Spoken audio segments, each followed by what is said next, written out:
际开暖风，记住以下这么3点。你要是老司机，直接划走，老司机不用学了。我说给是咱们新手司机听的，兄弟们，咱北方的天气也是逐渐转凉，都零下了。冬季的时候啊，都零下20-30度。那么汽车暖风如何正确开启呢？很多朋友啊，上车都不舍得开暖风，还怕这个暖风费油。首先你要知道冬季正确开暖风的方式，这样不会增加你车辆的油耗，但是错误的操作方法确实会增加一定的油耗，一定的消耗。所以今天我给大家分享3个关键点。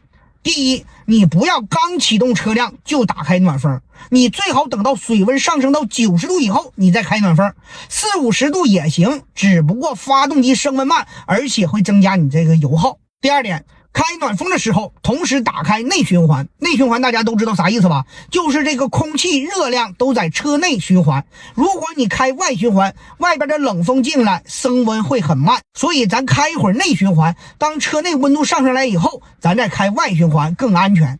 上懂车帝搜索你喜欢的车型，还能查到最近成交价。第3点，关闭 AC 制冷按键。AC 跟咱暖风没有任何关系，关闭会让你更省油，但是 AC 还有一个关键性的作用。当你车内前风挡的雾气也非常大的时候，你可以打开 AC， 它能帮你快速的除雾。我经常这么使用，不信你就试试。